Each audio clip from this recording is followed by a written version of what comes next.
topic, and it's going to be this. We just had the press conference on Tuesday, and that's going to be Haney and Progress exchange war of words at the initial presser in San Francisco. And you know what? It was funny because, as usual, these boxers always want to bring up something that they heard. They don't have true evidence, but it's something they heard from another boxer or from another manager who probably doesn't like Devin that much. But, the rumor has came back out that, Devin's father paid off the guy that beat him up in Mexico when he was 16, when he was fighting fights in Mexico to get himself, get his record fattened up and all that stuff, and, learn the game a little bit and everything like that. But from all accords, every person who's ever been around has said that was not true, that never happened, and pretty much, when can we move on from this? But you're not going to be able to move on from it because it's something that is always a problem in boxing. Somebody says something and it sounds like they're telling the full-blown truth, but they're actually lying. But it doesn't matter because people in boxing are dumb enough to just go run with it. Just like the idea of thinking that PBC is about to do any type of business with the zone.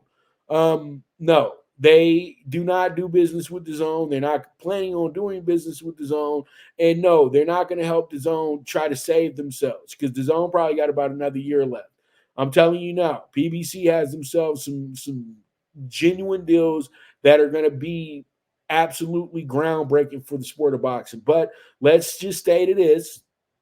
And pretty much you have a boxer in Regis Prograis who's trying to prove himself as one of the better boxers in the world, okay?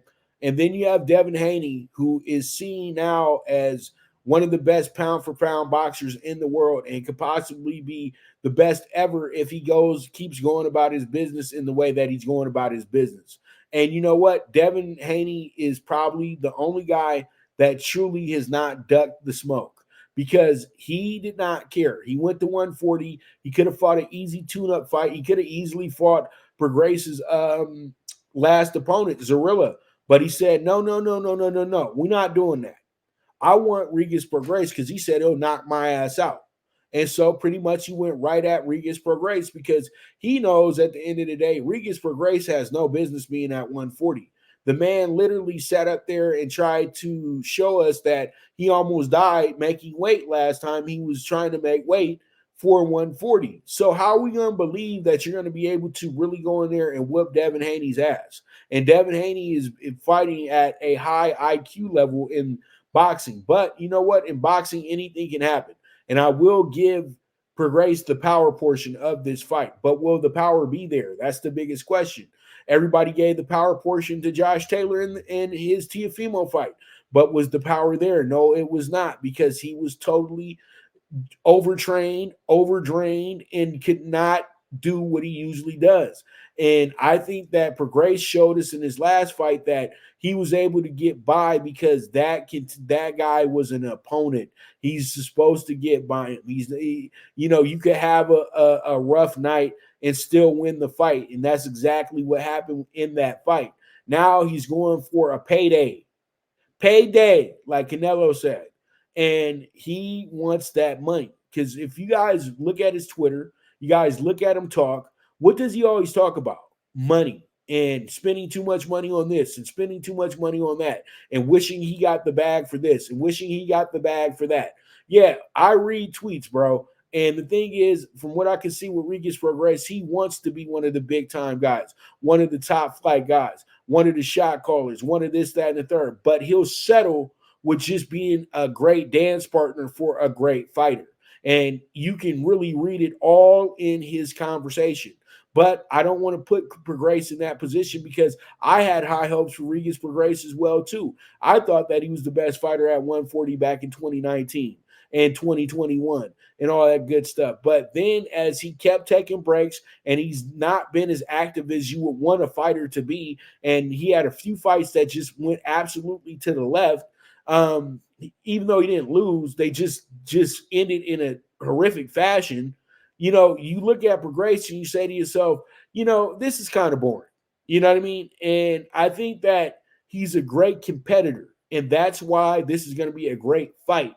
But all in all, though, I think that this is just a bridge to Devin just progressing more as a superstar in the sport of boxing. It's that simple. This is the fights that you take to get the respect of the streets of the boxing streets, brother. And he went right at the smoke. It's not that he ran away from it; he went right at it. And they want him to fight the Tanks of the world, the Shakurs of the world. But Devin's doing them a favor right now. He's helping them build their their uh their brands as well too. But Tank's brand's already intact. It's already on the rise and everything like that. It's not fully built yet. But it's getting there. And Regis is a guy that's just trying to do all these things. He has Peter Berg and all these people backing him and all that good stuff. But at the end of the day, he's just not box office. It's that simple. You know what I mean? Everybody, you got Denzel, and then you got, I'm trying to think so I don't mess it up. You got Denzel, and then you got my man from Hard Out Here on the Pimp. You know what I mean? So, you got Terrence Howard. So, and that's what I look at when I see these two. You know what I mean? You got a guy who's a great, a great support situation. But at the end of the day, he's not a superstar. Okay. And Devin Haney has everything you're supposed to have to be a superstar. And I think that they're not going to stop this train. They're not going to stop this flow. And they're doing a good job of talking up the fight, because that's the only way that you're going to get people to tune in, is talking major trash, coming up with every little rumor or little petty little thing to say, just some PNIS, petty and nigga shit. That's all this is at the end of the day. And that's what the promotion is for this fight. But all in all, I expect a big night of boxing for 12-9. This will probably be Matchroom's best fight of the year, because they're featuring two high-level fighters who are going to bring a lot of eyes to the matchup. So pretty much there it is. Regis Prograis, Devin Haney, 12-9, first presser in the books, and a whole lot of trash talk. So with that, we move forward. We will take our final break, and when I get back, we will go ahead and talk those tickets. So you guys stay tuned. This is the Premier Sports Betting Show, the Primetime Angles with the one and only Pop Dibiase, the